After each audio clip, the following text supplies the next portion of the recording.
Welcome back, everybody, to the KCM. It's time for week 3, season 2 of 2025, guys. It's kind of a crazy lineup we've got here.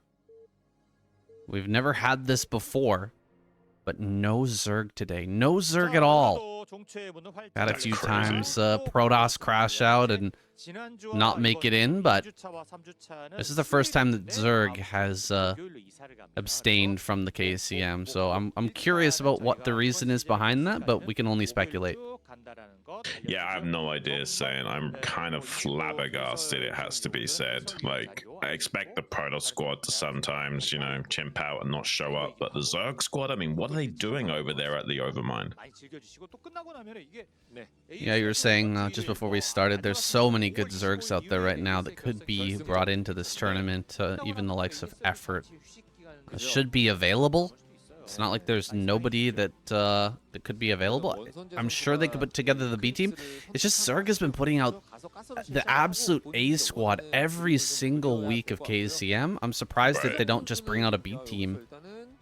I mean, they could just bring out Killer or someone, Gamo, anybody. There's so many mediocre Zergs as well to choose from. It's not like there's not that many Zergs besides the good Zergs. There's a ton of Zergs out there.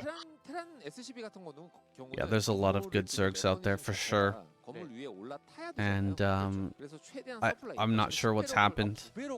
Maybe there's some big events going on right now for the University squad, but here's Light Speed Royal, Motive Mini B, so those are pretty solid Protoss and Terran squads, so I'm really curious about what's going on that it doesn't involve these 6 monsters in the scene. Right. We're going to have Motive versus Royal to start things off, guys. A gas steal here on Eclipse. Wouldn't want to be the guy who got sent out on Eclipse here for the Terran squad, but here he is. Royal's going to try and take him on. I mean, if you're comfortable playing Bunker Expand, it's not the worst thing in the world, but it's still not ideal. This map is a little bit tricky for Terran to navigate. They have gotten better at adjusting and allowing this gas steal to go down. It's almost impossible to block unless you do something like Speed or someone would like to do it, like maybe block the ramp with an SCV and buy a few extra valuable seconds to take it, or take the gas at 10 and then stop building it temporarily. But none of those things are really optimal. You're losing out on your own mining time quite significantly to get your own secure own gas like that. So usually the best response is what Light does. He kind of allows you to take the gas and then just use 2 SCVs to slowly kill that while playing a more Bunker Expand style. See if Royal wants to kill that off before getting his CC started. Looks like he's intending to do so as he sends the Marines into the base here. Zealot is coming across the map. Not quite able to block that. It's very strong if you can get an eBay block. There at the natural, prevent the Protoss player from starting their Nexus and slowing down whatever extra unit pops out, whether it be a Zealot or a Dragoon. It's just going to force them to actually try and kill that. And so it takes some time, just slows everything down. Royal going to bring his Marines over here to the ramp. Now let's see if he can clear this out with relative efficiency. 4 Marines is pretty strong against a single Zealot, and so he will drive this back. At least for the time being, nothing of serious consequence going on just yet. And guys, I wanted to mention, before we really get into it here, the prize pool for the KCM has been increased. 900,000 won to the winning team each week, and I believe it's 600,000 or 700,000 to the second place team. There's also, of course, that all-kill prize and an extra bonus that is like a sponsor gifted prize for the all-kill. And this is a great opportunity to get an all-kill, by the way. 3 players in the lineup. All you have to do is win 3 games in a row and you can get an all-kill. I wonder if Royal will be able to accomplish something like that. It's surprising that they didn't send out, the strongest players who really want to try and get that all-kill. Motive did a lot of slowdown blocking that CC, and it seems like Royal's response is just to pull the boys and go for his own kind of semi-all-in attack here and try and put a lot of counter damage onto Motive, shuffling back these Red Marines and waiting for the SCVs to arrive. He wants to body block these Zealots and stop them from getting back to the safety of their natural expansion, but there's no shield battery here or anything to support this, so Motive's in trouble. He has to get these probes back either in the main base or try and surround this with the Dragoon Zealot lot of probes on either side. He's going to try and go for the surround attempt rather than evacuating the natural expansion, it seems. He doesn't want to give up this Nexus if he can help it. Does manage to get a pretty good connection with these probes, but so far Royal doing a good job with his SCVs as well. But he needs to kill this Dragoon desperately. He got the SCVs on top of that now. Fusion Cutters trying to go to work on the HP of that Dragoon so they can force it back and keep building this bunker that's on top of the Nexus. He is going to be forcing the evacuation regardless, so when all's said and done, this is working out pretty good for Royal. Instead of just evacuating this Nexus immediately, Motive has sacrificed quite a lot of his probe lead to try and hold this, and he might not be so successful in doing so.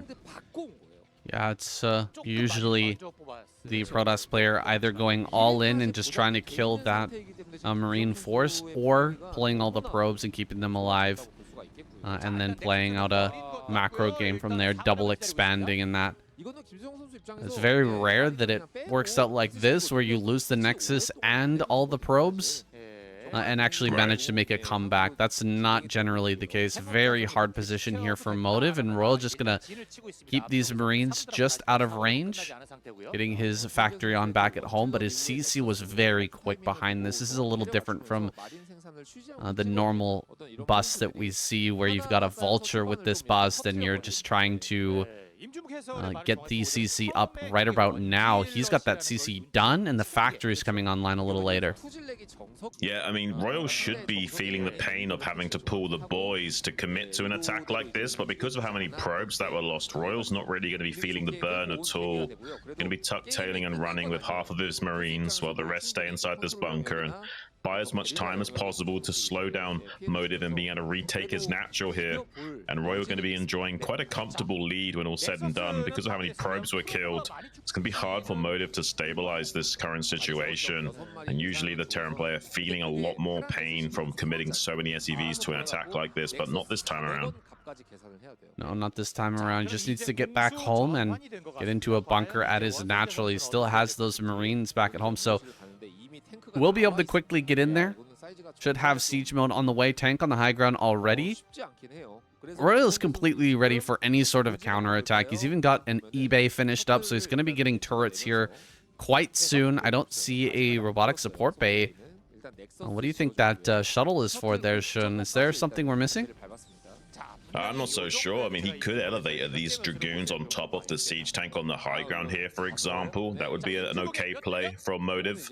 Let's say the second tank goes down onto the low ground. He could elevate two of those high HP Dragoons on top of that siege tank on the high ground and punish it. It depends on where this second tank decides to set up. If he sets up the second tank on the high ground as well, but split apart from that first tank, it's going to be very difficult for Motive to come into the main base at all. And pretty soon the turrets will be set up regardless, so the window for a counterattack is very narrowing now, and I don't think there's really much Motive can do. I think he just has to expand. Probably gonna take a double expansion here, try to get two Nexus out as soon as possible. You can see Motive did throw down the robotic support base, so he's looking towards Reaver as his saving grace here. I'm not sure it's going to be the X factor that he needs, though. He desperately needs something to try and come back in this game. Just diving in with Reaver against this big turret ring and a bunch of tanks already set up, that's going to be very difficult. Yeah, I mean, Royal knows that as well. That's why he's gone for it in the first place. Going to be transitioning into a quick 5 factory play, making sure he's got the production needed to thwart any kind of Reaver harass, as well as giving himself an attack potential. 5 factory does pretty much counter the early Reaver play from Protoss players, so having that much more production available to him might mean he can come out and punish this third base attempt from Motive. Motive will need very good Reaver control indeed to slow down this 7 tank push that might be coming out in just a few moments. That's a lot of tension. Pushing forward already. Getting some turrets out here in the front. Trying to get a pot shot off, not able to get it. Royal making some space for himself. He can start sliding vultures out along both of these fronts. You know, send some vultures around the bottom side, send some around the top side. Now that the Dragoons have been pushed back, you can really start to get out and harass these locations and look for opportunities to do a full push. It's going to be hard if the Dragoons are standing right in front of him with some Reavers and stuff to actually push across the map, but as soon as he starts to draw this stuff away, get Motive out of position, it'll be much easier to just get into a good spot over here by the natural or the third. Yeah, it's a nice setup here from Royal. It creates opportunities to get to his third base to expand, as well as sneak out these vultures to lay down some mines behind enemy lines here. And now, once the Dragoons have been pulled back to deal with these vultures, finally the tanks feel it's safe to go full steam ahead and put the pressure on now. We're either going to try and get a few pot shots off on these tanks. Only one successful scarab thus far. As long as he doesn't take too many of these scarabs for free, he's going to be okay. Good target firing on that Reaver as well, taking it down to very low HP. The Reaver goes pop as well. There's nothing left to slow down this advance of Royal. This could be a very quick win for our Terran player.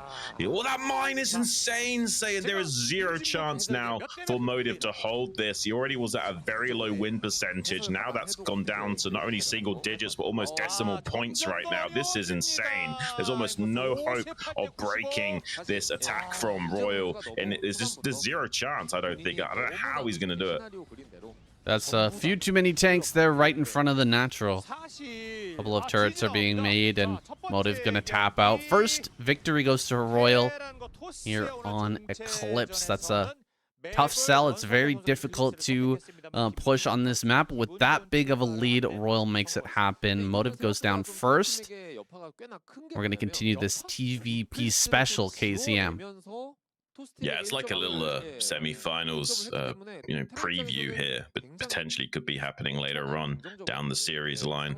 I'm not sure if we're going to be doing revives either, saying I think it might just be that 3 players dead and out. So this could be one of the quickest weeks of KCM we've ever had. Yeah, I tried not to spoil myself, but I did kind of look ahead. I don't think that there's any revives, but we might be wrong on that. We're going to find out here today. Let's jump into our next game. Here we go. Game number 2, Bisu versus Royal. We got Royal over here in the center right, Bisu in the bottom left. Dominator. Should be a fun little matchup. Yeah, I love Dominator.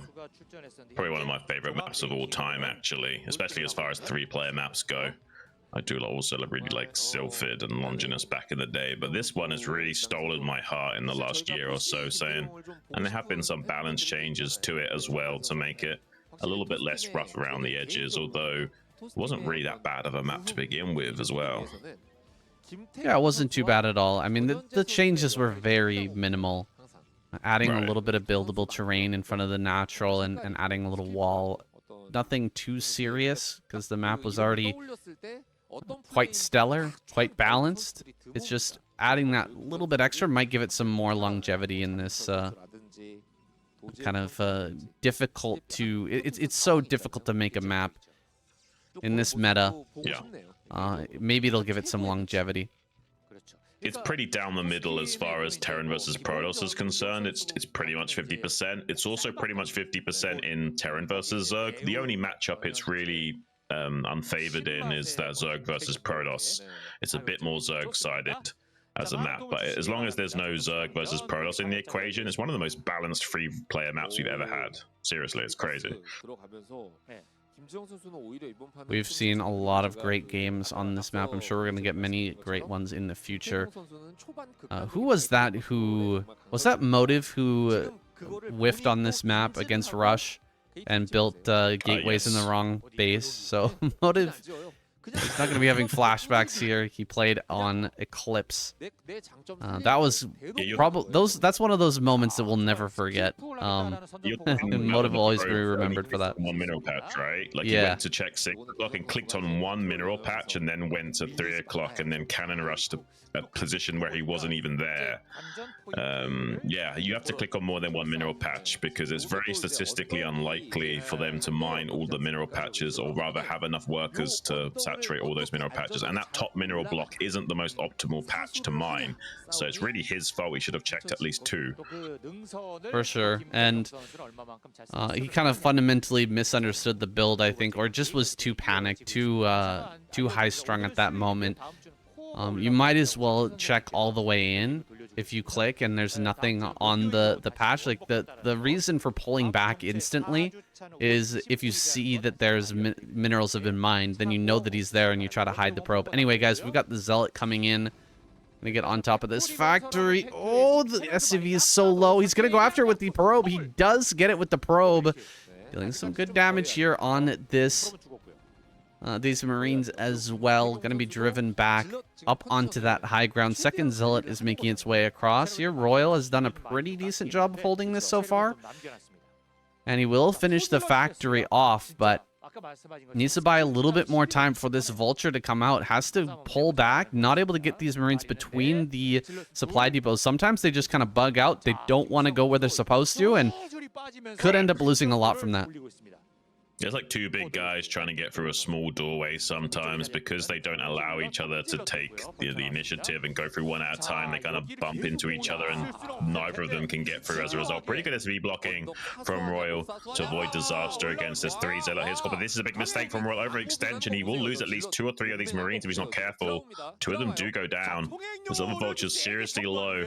Bisu just wants to buy as much time as possible and try and get this Dragoon on the high ground to get some missed chances on the shots, but it's not going to be able to transpire. He's going to save the Zealots though, and maybe get the Vulture. That's a big pick from Bisu, killing that Vulture. That's going to take away a lot of the mine value that's going to be coming up next, and he is going to be sending out additional probes. He might be thinking about doing a follow-up attack now. He can potentially build shield batteries on this high ground and cause an absolute headache for Royal if he's somehow able to start winning on these trades. Royal, like, with 5 Marines, and SCV, and a Vulture, can hold this off. These Zealots are very weak. There's a second Dragoon that's about to join the fight, but as long as he holds the high ground against these Dragoons, he will stabilize. A little bit of a scary moment there for Royal, but manages to stabilize. Just losing that Vulture is pretty nasty, though. That's definitely going Bisu's way. Managed to keep both of these Dragoons alive as well, and still has a Zealot here. More Dragoons making their way forward. Well, really wants to push a little bit deeper so he can get the mines closer to the Protoss base and eventually rotate these Vultures around to start placing mines at the 3rd location. Back at home, grabbing his own Nexus, a Robo on the way here. No scout into the main for Royal just yet. He actually had a SCV out on the map, but didn't send that in, and so doesn't have full information about what Bisu's up to right now. He's going to send Vultures around the map, though. See if he can't slow down that base now, and maybe look for some sort of a run by as well if the opportunity arises. Yeah, I mean, Royal needs to stop being on the back foot right now. He has to send these Vultures out. Bisu has a single Dragoon waiting over there. If they can somehow get mines laid on top of those, that Dragoon, it would have been great, but it's kind of hard to do that against someone like Bisu. Is not going to let that happen for free. He's going to pull that Dragoon back way before those mines are able to get laid down. A very quick mine expand from Royal here, taking this fast third Nexus of a single factory. It's a very risky, flimsy way of playing Terran, but if it pays off in a big way. He's hoping that there's not that much production value for Bisu to potentially not only identify this, but do a counterattack. He has got 2 gateways with 3rd going up, though, so he definitely will have the production to punish this. It's just a matter of, can he identify it and get set up to do so quickly enough? This usually doesn't work very good against a player who hasn't opened Nexus first. The kind of idea behind this build is when a Protoss player is going for Nexus first, they're going to have a very late observer, and so the mines are just that much more effective at holding back the Protoss and preventing him from coming across the map directly to punish something like this. But with the observer out this quickly, he's going to get over here and see the SCVs transferring, and he knows all I need to do is just bring a bunch of units over here, and we should be able to break open Royal, who's sitting here on 1 factory with very little production. He's going to have a weak spot somewhere, and he's going to come here and exploit it. Yeah, I mean, we've got a very safe opening from Bisu. 3-gate observer, one of the safest ways you can play Protoss versus Terran, but that also means in a situation like this, he can suddenly go aggressive. There will be not enough production from Royal to hold on to this. Bisu making 3 Dragoons at a time, and the second factory not even yet finished. I think it's about to come online, but for the time being, only producing 1 unit at a time. He has to repair this wall at all costs while he shuffles down the few units he has got. I think he's only got like 1 siege tank currently. currently, is going to have to hope that these SCVs can hold the line and use this high ground to the maximum of his advantage. But slowly but surely, Bisu can just circle around and clear out the mines and put on a lot of pressure. These tanks can't cover everywhere. It's going to be like the Roman Empire right now, spread too thin. He can't afford to put too many siege tanks at that third base. But Royal actually does have quite a few tanks already produced on this high ground pizza slice. So if Bisu can't poke into this natural rally, maybe Royal can make this work. Kind of shocking that Royal's managing to survive here. Didn't even build a bunker to utilize those Marines a bit better. This is, like we said, the updated version of Dominator, so you can actually put a bunker way out on that little pizza slice in front of your base, and you could put one up here. He did put one up there. Okay. Realizing that that was going to be a good idea, puts a bunker up on that high ground. Get some good use out of those Marines that he made earlier, and he will get his third factory online now. This is successful, man. I'm shocked. Yeah. Royal's been able to get away with this, even though Bisu didn't go for, you know, the Nexus first, and he got these observers out really quick. Wow, a probe trapped as well. Bisu's probably feeling a little tilted right now. Yeah, I mean, that's totally Bisu's fault. It's depending on where the probe is aligned when you make the building. So that's definitely just a mistake from him being a little bit lazy in his Sim City and how he's producing his buildings and his utilizing his building probe. Bit unfortunate for him, to say the least. And I mean, the setup from Royal looks pretty nice. I mean, the main thing about that pizza slice is, yeah, because you can build on further out on it, you can have these turrets set up to make it much easier to hold on to and prevent shuttles just bombing on top of the tanks. He's going to try and come in here in the natural expansion. There is, so the third base natural, there is a supply depot wall here to make this Zealot not be able to get in from that position, but the Reaver Scarabs can still squeeze through and cause a little bit of pain and headache for Royal to have to deal with. Finally getting a connection on that tank, just one more he's looking for, gets at least one tank kill here to get some compensation for this Reaver. The denial of mining time is pretty big, but really he would like to see some bigger connections on these SCVs. He's going to rotate around to the natural expansion where there's not that much turret coverage currently. Generally, we see this combined with a bit of a frontal assault as well, especially when the Terran player is so low on overall army supply.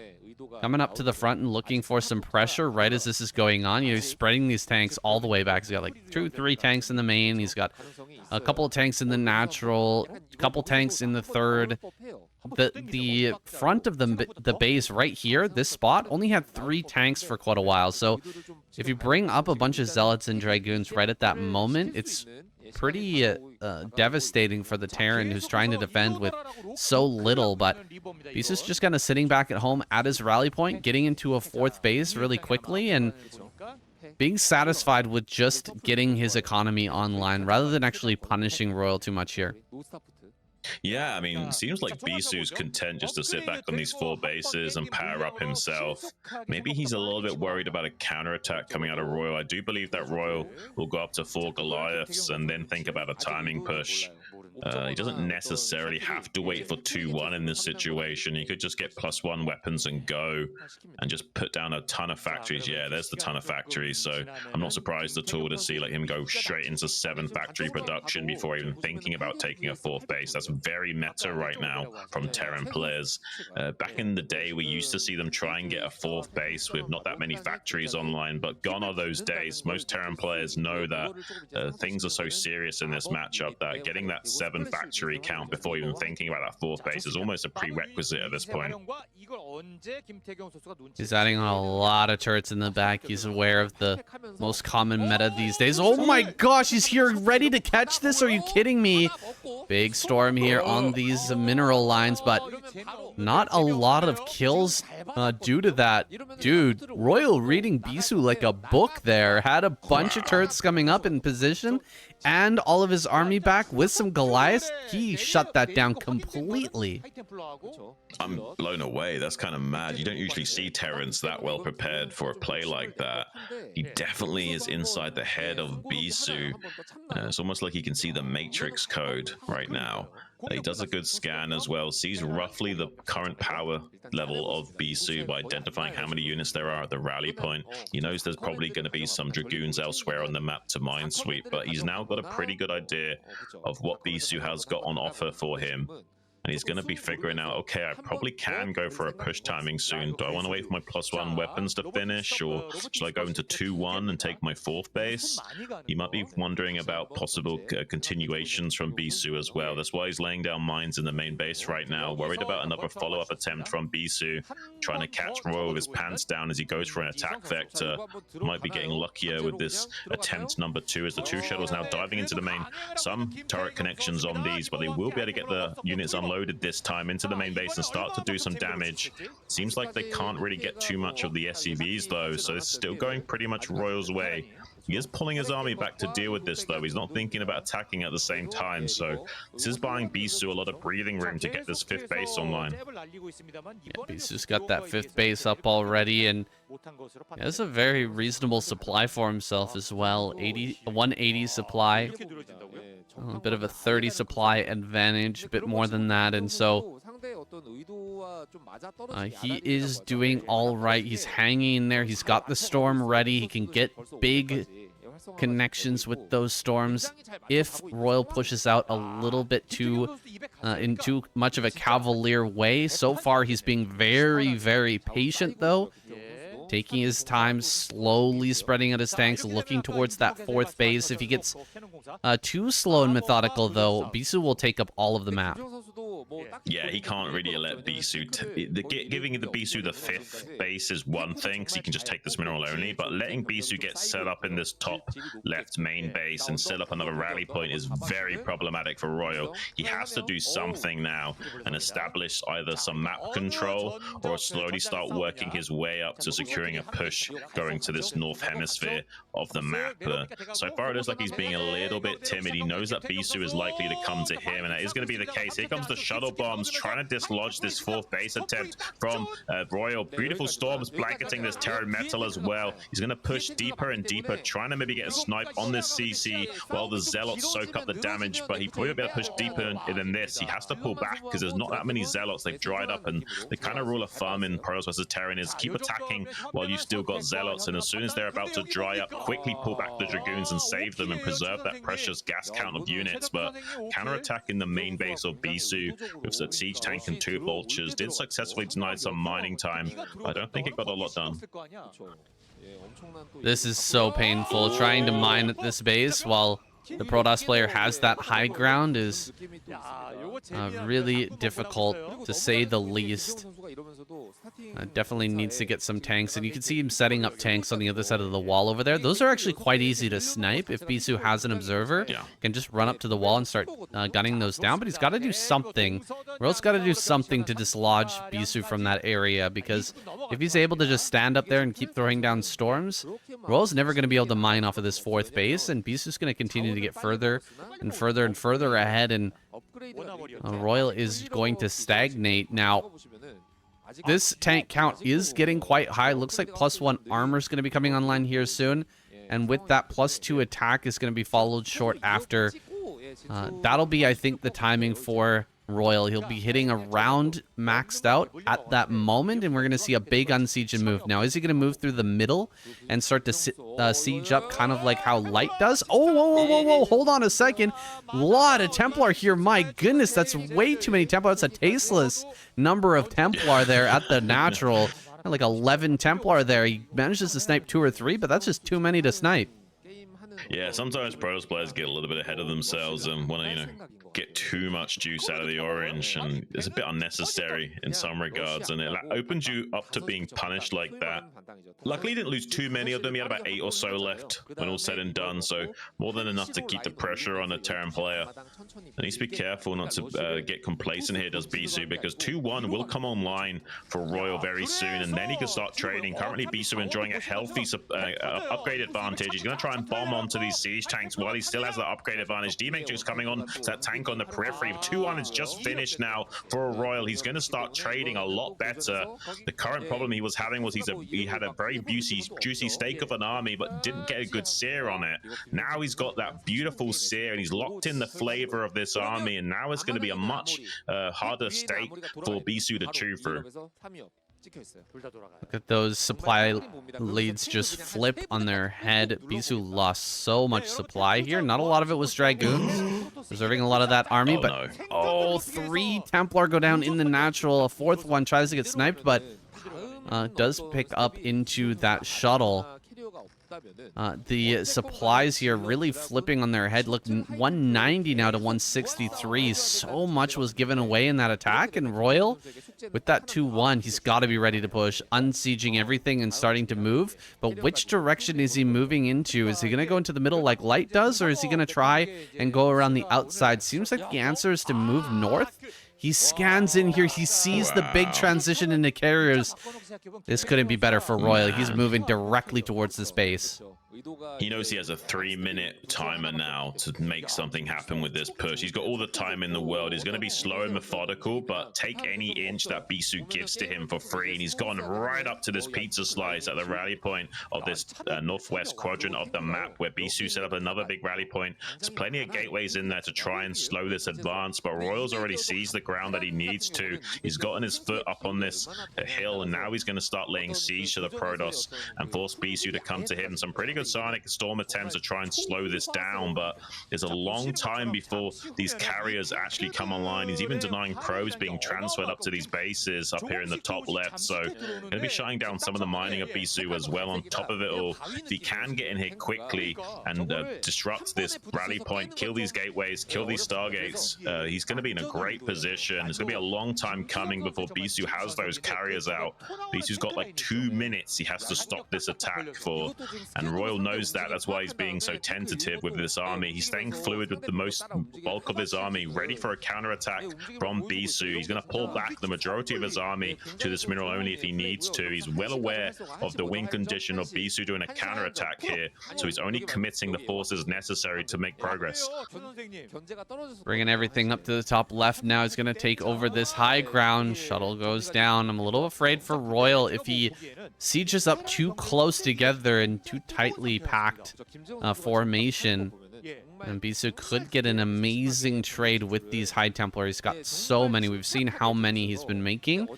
He's going to have a huge amount of Storm with this upcoming drop. He's got a ton of shuttles. There are a lot of Goliaths ready for this, so assuming that he can target fire onto those shuttles, it might not be a good idea for Bisu to engage with this just yet. He's trying to buy as much time as he can, but he's got to do something here soon if he wants to keep these carriers and these Stargates alive. A bunch of carriers are popping out. Gonna go directly to 4 carriers as this next round starts.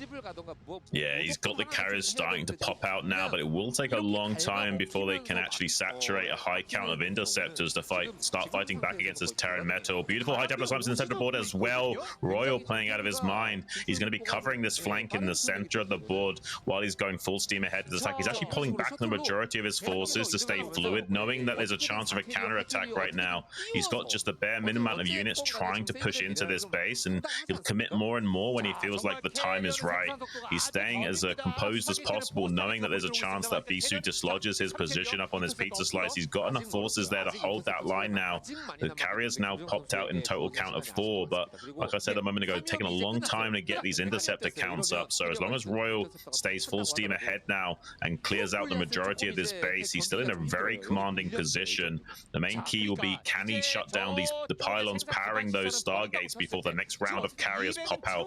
4 carriers is very manageable. 8 is kind of insane. So he needs to get in here and kill off the powered stargates right now if he can. Yeah, there's just that one pylon there on the right hand side. He could go for it. He could just try to target it down. Great storm there on a lot of these vultures. He's targeting it. He's targeting it. Can he kill it in time? One more round, one more volley will actually kill that off. A counterattack's making its way up. Bisu is making this game strange as he dives in onto these bases. Royal stops the carriers from making. In fact, he will shut that down. So a total of only 4 carriers to work with. That's not enough for Bisu, and I don't think he's going to be able to just remake these Stargates elsewhere. Big mine connection there. Some forces do make their way up to try and save this base. Royal really needs to keep this base online if he wants to continue in this game, but dude, Bisu is completely falling apart. Just 4 carriers? He needed more than this. I mean, 4 could technically fight, but not for very long. Like 6 is when they really start to be able to do something. 8 is the power spike, which really starts to dominate the Terran. And yeah, only at 4 means he can kind of fight as long as there's not a high count of Goliaths. But as soon as he gets like 1.5, 2 control groups of Goliaths together, there is nothing those carriers can do. And he has 3-2 upgrades. Usually carriers in small numbers are only good against like 2-1 upgraded Terran or 1-1 upgraded Terran. Against 3-2 Terran, these Goliaths are like machines in dealing with those carriers. You need way more of a count of carriers to be in a position to fight the Terran. He's starting to deploy his interceptors by targeting something, then keeping the carriers moving. The interceptors only go back inside the carriers once you stop them. So as long as he keeps moving them around like this and using his own buildings to deploy them, he can do a lot of damage in a burst and try and snipe these vessels with those interceptors. So what he's going to go for now, does get one of those vessels. If he gets the other one, that's going to be a pretty big win as well. So far, though, it looks like doing a pretty good job of holding the line is Royal. The D-Matrix saved one of the tanks from being sniped. The other one goes down, but there's not enough meat to this Protoss force to keep Royal at bay. He will start to lay siege to the Protoss, and he's got just barely enough Goliaths to fight this back if Bisu were to commit. Crazy that Bisu has still 3,000 minerals in the bank. In fact, Royal at about the same level as him. Gonna be pulling back with the majority of this army. The attack going into the top right is pretty nasty. This could kill a lot of SCVs here, Shun. So many SCVs are at this location. Are there any Templar in here? No, just pure Zealot? Wow, I'm kind of shocked that it's just only Zealot in this drop, and he's really not going to get too much out of this. A lot of those SCVs are just going to be pulled away, and he can come up here to clean this easily with vultures and tanks.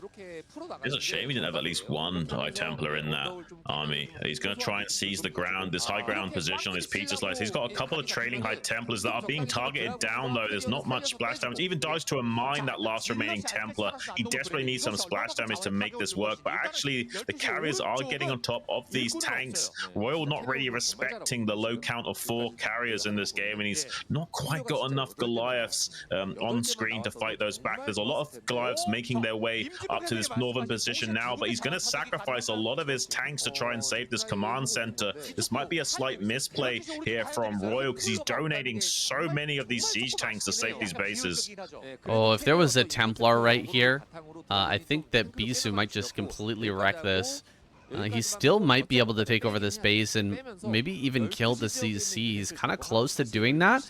The Dragoons are really doing a great job of holding the line. There's the Templar. Okay, they need to be brought forward. Bisu, if he gets a big storm on these Goliaths, it's going to be lights out.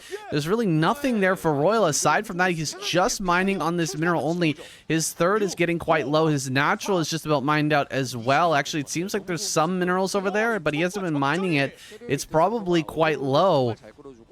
Dude, he's going to kill this CC. One more storm will clutch it out. There's no interceptors here. Is he completely out of interceptors? He kills the CC. What a weird game we're witnessing right now. Royal is running out of mining. And so is Bisu, though. He's only got this one last mining base in the top left, his 5th base. It's already almost dried up as well. He's only got probably like maybe like 10 minutes or less of mining on that base, so not that much remaining. It might be a little bit problematic for Bisu. He can't get another base online, but because he killed so many of Royal's tanks, he's in a very comfortable position. If Royal just allowed that base to die or just tried to float the command center away and just maintain that count of siege tanks and wait for his Goliaths to come up, he would have a much more stronger fighting chance at dealing with Bisu and go for a counterattack now. As it stands, Bisu has a fighting chance, and if he just utilizes these carriers to support his ground forces and blankets Storm on top of all these Goliaths and tanks, the Bisu can definitely squash Royal like a bug in this game now. Bisu's going to keep a small auxiliary force to the northern hemisphere, waiting for a counterattack when finally Royal does try and resecure these bases. Yeah, this is a sticky situation for Royal. He can't fully move to attack or deny any of these bases without opening up a counterattack path into this top right. And in fact, he can't even hold that middle area without opening up to the counterattack over towards that top right from the base that was once Royals. There's a huge army sitting up there now, trying to dive into that natural, deal a little damage here and there, maybe pick off a couple of reinforcing units. But Bisu is coming down this ramp, right? Two too many tanks to contend with right at that spot, but he's going to rotate around. He knows that there are other locations that are not as well defended. Yeah, I'm just surprised that Royal sacrificed that many tanks to try and save a base he inevitably lost anyway. He's had to float his main CC up here to this 5th base pocket in the top right. So he is now resecuring that and will get his mining back online. Generally speaking, as long as Terran have 2 mining bases against Protoss, they're still feeling pretty comfortable about the overall game state. This time around, Bisu's quite limited on his own mining, so it didn't matter too much that he was only sitting on this mineral only for some time. He had a little bit of residual mining in the natural expansion and the 3rd base as well. With those are now pretty much dried up though, so he's relying almost solely on this newly acquired base up in the top right. These are some beautiful Templar snipes at the rally point of Bisu though. Royals getting the better end of the task switching at least, and coming in here and killing so many of those gas intensive units from Bisu. And Bisu's kind of dried up on his own mining. That base in the top left will be mined out in the next 5 or so minutes depending on how saturated it is. Then he'll be relying on purely his own mineral only inversely, so he'll have to keep expanding himself while hoping that these carriers can provide enough of an active threat to keep Royal on the defensive. Could be seeing a really big storm drop coming into this third, or sorry, not this third, this top right base. Royal has most of his SCVs over there. He has very few SCVs, but nearly all of them are at this base. Gonna get the storms off. Gonna drop the zealots here. Templar is the only thing in range, so the tanks start to target that down. Excuse me. Bit of a tongue twister there. Templar doesn't get too much damage. Royal will be able to get back to mining there. This game's gonna go on for some time. Oh, a storm there. Oh, that whole line of SCVs almost gets wiped out, but barely turns around. Yeah, good reaction time there from Royal, avoiding disaster. And most of those SCVs still have the majority of their HP as well, so they can probably handle one more storm attempt from Bisu before disaster finally will strike. Bisu now feeling a little bit of pressure to do something, but look at this army from Royal. It's going to be very hard to fight this head on. Bisu has to play maneuver warfare and avoid this, but he can't. Royal's going to be able to take the fight to him now. Beautiful EMP on one of those Templars at least, the other one being missed, but does manage to get a follow-up EMP to deny future storms. It's been morphing an Archon out of those last residual Templars, but he's got 2 more High Templars on this high ground. He can keep blanketing Royal if he does come for another advance. He's got the shuttle moving over in this top right pocket, ready for round 2 or 3 of that storm drop attempt at that last main mining base of Royal. He's trying to push it now with his carriers. Some beautiful storms laying down onto this army, but it's not going to help if there's enough residual Goliaths in the standing army of Royal to keep these carriers at bay and allow Royal to keep advancing closer and closer to this pizza slice. If Royal gets set up on this pizza slice, it's going to be lights out for Bisu. He's going to be able to knock out this mineral only and deny these bases from sprouting out on the northwest quadrant as well. Here comes another storm drop. Does manage to find some of these SCVs, but it's not going to be enough for Bisu to come back in this game. He has to squash this army of Royal and deny it from killing this mineral only, as well as his base going up in the top left. Well, Bisu still has a pretty large supply advantage. It's just he's struggling to get on top of this army, which is so powerful, with the upgrades kind of kicking in here for Royal, diving on top of this high ground. Archon's in the mix, eating up a lot of that damage. Some great storms on these Goliaths as they try to come up, and most of them have been stormed within an inch of their lives, very close to death, and so he can start to dive on all of the tanks with these carriers. The carriers going to work, finally starting to pick off some of these tanks in the backline. He pushes back Royal. Unreal. This game is still going on right now at the 31-minute mark. Crazy. This is crazy, saying. I mean, it's a very close game. I think Royal is just barely running out of steam. He's spending the last of his resources trying to reinforce this army as much as he can. He knows he has to go right now and stop Bisu, but I don't think there's going to be enough beautiful storms from Bisu. I think Bisu's going to clinch out this game. This is a beautiful effort from Bisu, utilizing only 4 of those carriers that were able to be produced in that top left all that time ago, but he's got great value out of the air support as counter attack from Royal finally finally coming online this top left base. He's desperate to cripple the economy of Bisu. He knows this is the last bastion of hope for Bisu besides that mineral only. Eventually that will be dried off. He does somehow kill the majority of these probes. Maybe there's still a little bit of hope in this game for Royal, but it's a very tall order with these 4 carriers active on the map and providing air support to this ground force of Bisu. It's going to be almost impossible to both defend this base in the top right as well as eventually keep growing and taking another base. I think Royal's just going to tap out in a few moments here. He's going to probably make one more attempt at coming up with his army to secure this base location. Beautiful storms from Bisu, crippling every last mining SCV for Royal. I don't even think the Terran can recover now. Yeah, it's looking a little bit cooked at this point. Royal bringing up a few more tanks, a few more vultures, and a single Goliath to try and make this work, to try and save this base. But the storms alone are going to cut through everything. He finishes off this CC, the one that was floated from the main base. What the heck? There's another base down at 6 o'clock. It's not going to be enough. Royal GG's out, and there it is. Bisu takes him out, ending the possibility of an all kill in this series. What an incredible game number 2. Speed it is. Bisu versus Speed. Be here, played here on Metropolis. We got Bisu over in the top left, Speed in the top right. Are these the 2 worst colors in Broodwar?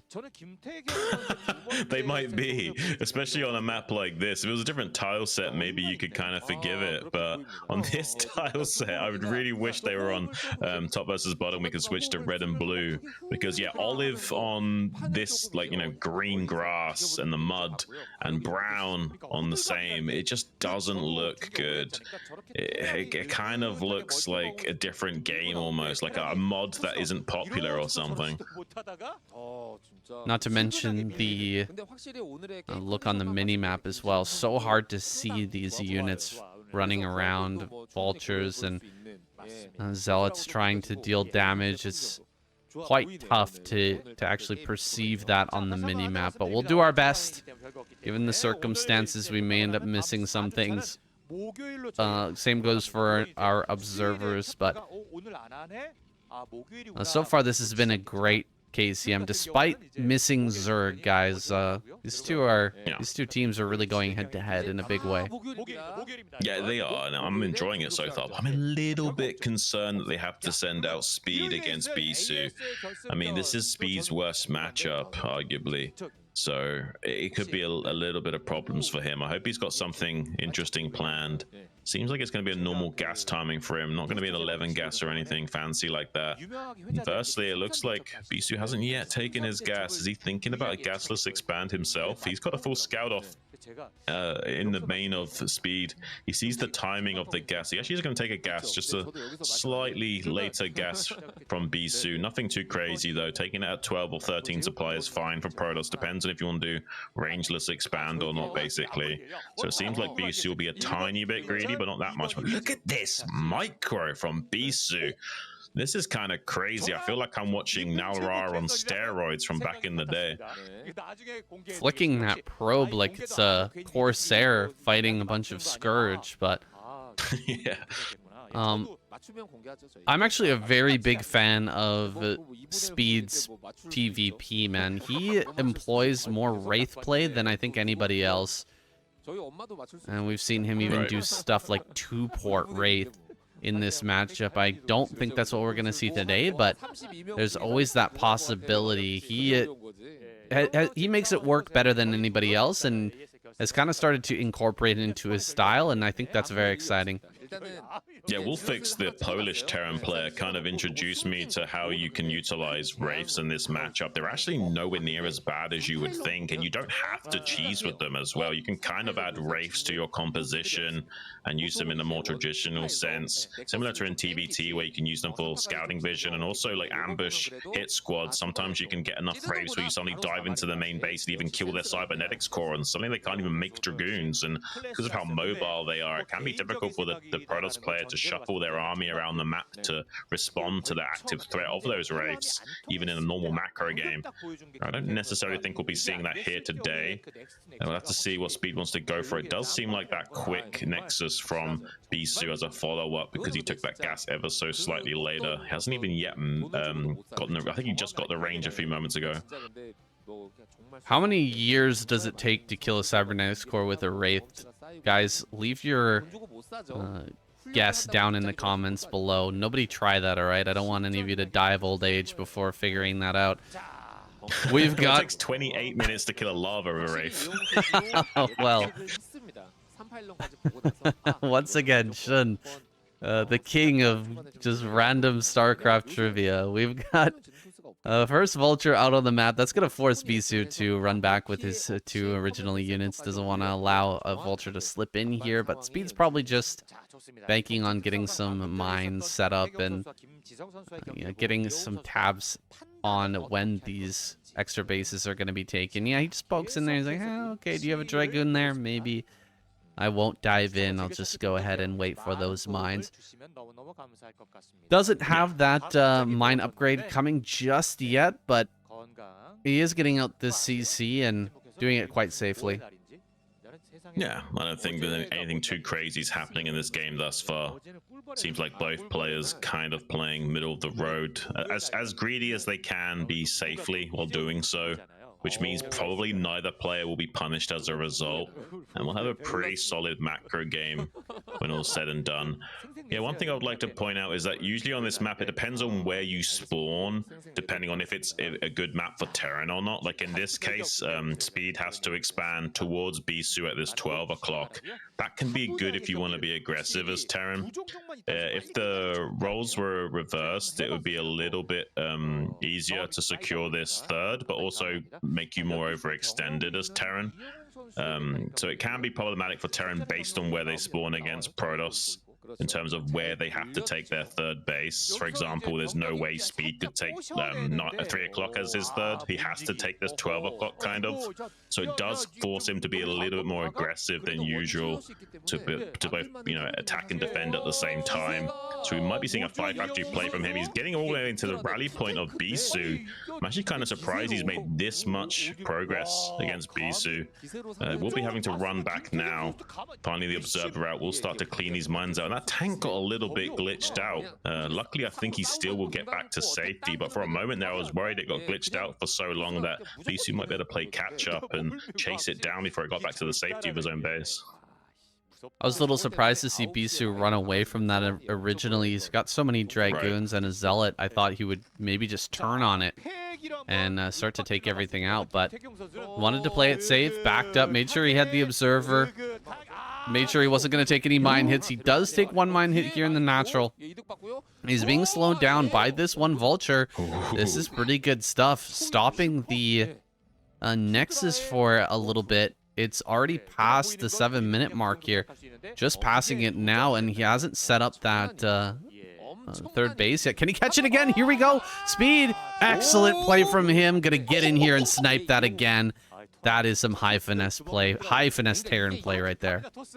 I mean, that's really good. Every time you kill that probe, it's slowing down the expansion by almost 30 seconds, potentially a minute if the player was slower in sending the probe. He's going to try and come in 1 more time, but maybe he's thinking better of it. He might actually better kill this Dragoon. It's on very low HP. He's going to get a tactical snipe on that with those fragmentation grenades before pulling out. I mean, Speed is just executing at such a high caliber right now. At 500 APM, really taking his namesake seriously and trying to overwhelm Bisu, the older player, with a high level of task switching ability. There's a lot of Dragoons that are trying to come out to meet this force head on. Speed has to be careful not to let these tanks get flanked, but he's buying precious time by moving these Vultures over to the side to allow the tanks to get a preemptive siege before the surround comes in. Bisu could still overwhelm this force, though. If the Dragoons are split enough and target fire the tanks down while avoiding the mines being laid, Bisu can still make this work. Good target firing from these tanks thus far, though, have still limited that ability of Bisu countering this. He will clean up a couple of those tanks, but when all said and done, Speed is the one coming out ahead. Ooh, I think the target fire from Bisu was a little off there. He had so many Dragoons, just targeting down the tanks would have been making pretty short work of that, but a lot of them were sitting there on low HP. Gonna dive forward here. Does get another tank kill, but loses his last Dragoon to that mine. Now vultures are here in the natural, killing off so many probes. There's no mining at the third. He's pulling all the probes to try and kill this, and GG is called. Wow. Speed shoves through for the win. I eat my words saying I thought Speed was the wrong choice in bringing out, but they knew better. And the clapper from KCM, rightfully so. That was absolutely insane from Speed. This is his weakest matchup, and he's making Bisu look silly. Really impressive stuff there. This is what we wanted to see from Speed. He has been performing better and better and better as time's gone on. You gotta give it to him. He is doing extremely well here in 2025. Here we go, Mini. Gonna be our next Protoss, taking on Speed on Radion of all maps, cross map as well. This is going to be a tough sell for Speed. Yeah, this is a rough one. This is like a situation where you kind of roll your eyes as Terran if they do go for a Nexus first and it's cross map on Radiant. There's almost nothing you can do. It's 38 seconds to get your SCVs ramp to ramp from these bases. It's so hard to pull the boys and punish a Nexus first. We'll have to see if Mini even wants to go for that. He doesn't have to go for Nexus first, obviously. There is that chance that it's horizontal spawns and he gets punished by a timing attack from Speed. But because of how long the rush distance are vertically or cross map, you can pretty much be fairly safe in taking that 12 Nexus here. It's a very likely opener from Mini. With the popularity of Nexus first, I wonder if we're going to see Speed go for an 11 gas. Is he going to go for 11 gas? Doesn't look like it. We're going to see here in a moment. No 11 gas here. Maybe he goes for a gasless. That could still be strong against the Nexus first. Nope, nah, never just mind. Like a normal gas timing, it seems. Yeah, I mean, he's just gonna have to, bite the bullet on this one. Unfortunately, this is just what Terrans have to deal with sometimes. Saying it is what it is. Starcraft is a perfect game because it is imperfect. It's perfectly imperfect, and you have this weird triangle of balance where Protoss usually get the better end of Terran, Terran usually get the better end of Zerg, and Zerg usually get the better end of Protoss. It is what it is, and certainly on some of the maps it is favoring certain matchups and what have you. There is still a way of Speed obviously winning this game. He's just going to be playing from a little bit of a deficit. For sure. In that regard, the luck aspect really does make this game so much more like poker than chess. Right. Such a better descriptor, because you can sometimes just get a bad hand. It is what it is. You have to work with what you got, and we'll see if Speed's able to make that work. He is extremely skilled, extremely fast, and he's shown himself to be pretty well versed in TVP after that last match.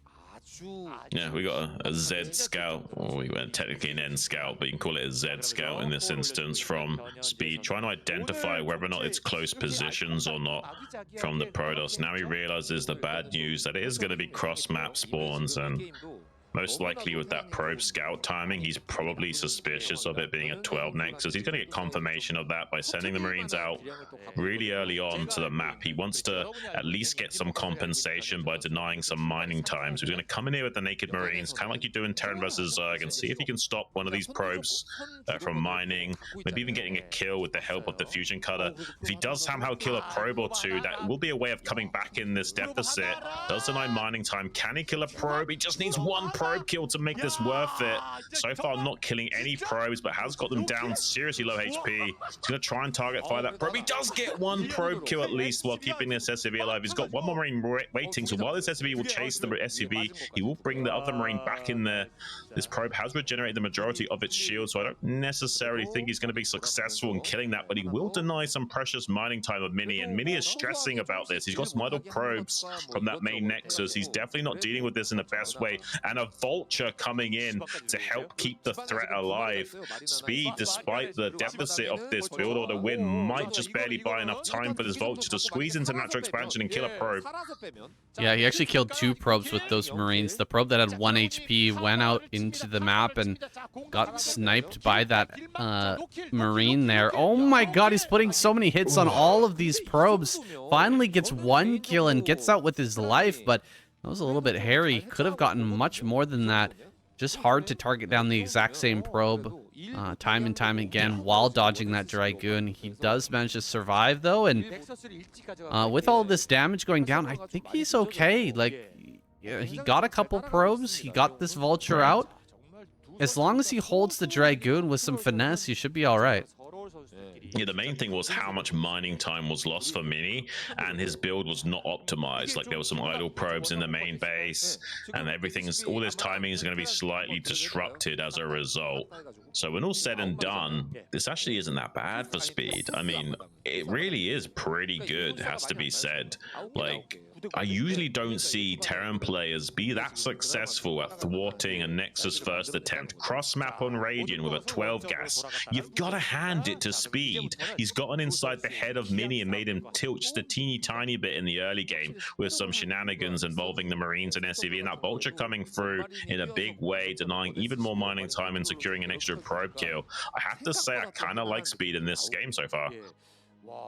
He's going to be pushing out a few Marines and a couple of tanks. Going to keep it scrappy here as Mini waits for his observer to come out. This is a great golden opportunity for Speed to get a little damage going.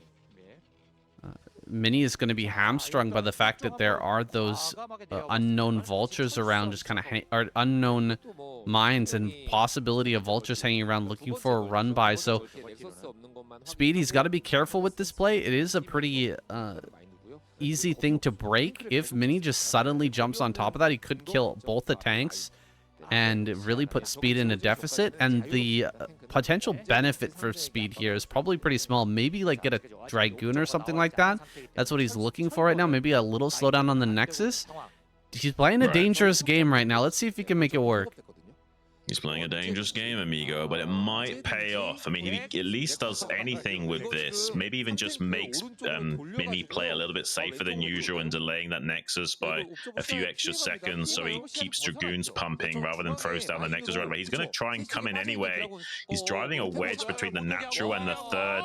He's going to try and lay down some mines in this gap if he can help it. It might be able to stop Mini from coming out and defending against his officially. Now he can rotate back around to the third base and use these mines as it's got a safety net to keep this attack online. But with these 2 Dragoons over at the third, he has to be careful so he can still get out with his life.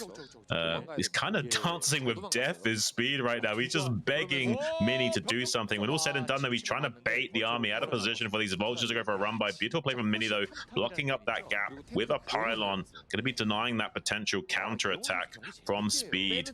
But needs to be very careful now. These tanks are in dangerous zone, the absolute danger zone of all danger zones in Terran versus Protoss right now. I can't believe he's trying to set up here. I have to think that Mini's going to squash this.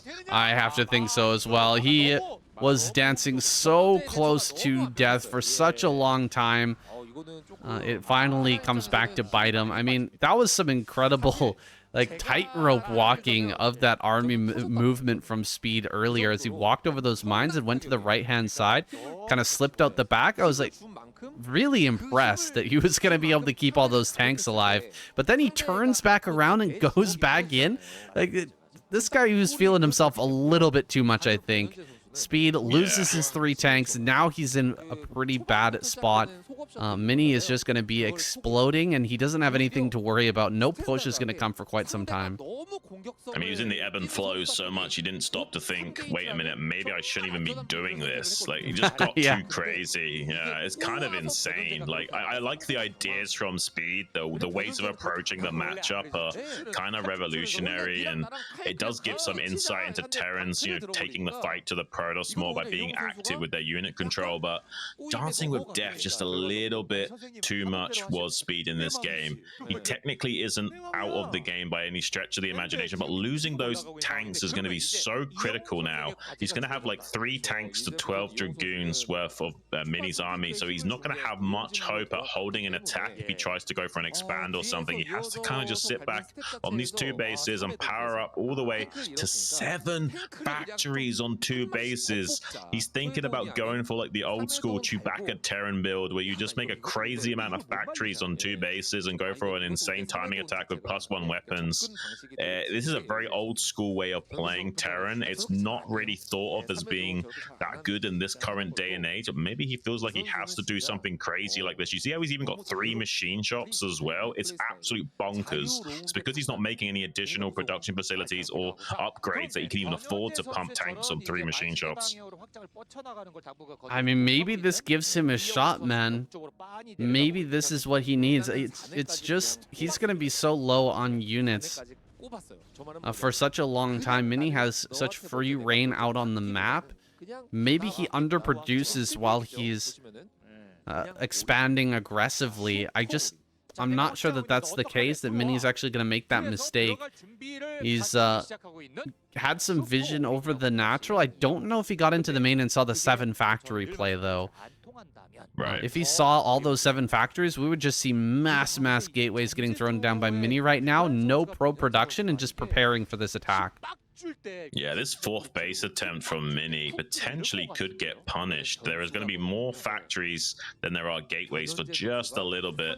He's got the 7th gateway finishing just now, but as a rule of thumb, you want roughly like 1.5 gateways per factory. So if there's 7 factories, you kind of want like 10 gateways worth of production to go toe for toe with that Terran player as a rule of thumb. But I don't know, man. Like, as long as he's got good Reaver control and he sandbags this a little bit, I imagine Mini's going to be fine. But if Speed has good execution and bowls over this Reaver and just steamrolls across the map full speed ahead, I think there's actually a way of Speed making this work. You could see Speed trying to hide a bit of his army up there in the top part. He sees the observer is pretty close to the front and wants to obfuscate exactly what's happening until the last possible minute. Until this engagement actually happens, he wants to try and hide the fact that he's built 7 factories. He's gonna go after that observer. He might lose both of his Goliaths though because of that. He really needs those Goliaths to be able to push this Reaver back efficiently. So losing those just for the observer seems a little bit crazy. He is going to start to push forward just a bit more. Mini adding on more and more gateways here. He's sandbagging this push. He's slowing it down as much as possible with the Reaver, but he's pulled all the way back now. Speed has an opportunity to start gaining some ground, start moving across the map and looking towards one of these bases, maybe shutting down that 4th, maybe just going for the throat. Yeah, I think Mini is a little bit suspicious of Speed. I think he's smelled out that there's something weird going on with the way that Speed is moving out at this timing. It does seem a tiny bit strange. We got most of the forces of the Protoss making their way to the northern hemisphere, ready to protect the attack vector leading to this 4th base newly set up. He's got Templar Archives. It's going to be some time before that storm comes online. Speed might just pull the trigger on fighting Mini here and then going for an attack. Beautiful dive in from Mini, trying to get on top of these siege tanks, but not too effective. He is going to try and target down that Reaver, gets 1 or 2 shots off on that, just 1 or 2 more shots to take out that Reaver. Beautiful connections, better target firing than Bisu on clearing out some of these tanks, but he does have to pull back. There's just too much Terran metal to handle in that siege tank line. He has done a good job at killing most of the vultures and what have you supporting this army, so Speed might spend at least 1 macro cycle of making units before he actually pulls the trigger on attacking. It's like he wants to try and make good while he can, though, and see if he can get out without too many Goliaths and vultures supporting his army. It's a little bit risky if some Speed zealots suddenly steamrolled into him, but seems like the rally point of Mini slightly behind schedule and won't be able to make any counterattacks for the time being. Seems like Speed will be making progress. Speed's starting to move across this map.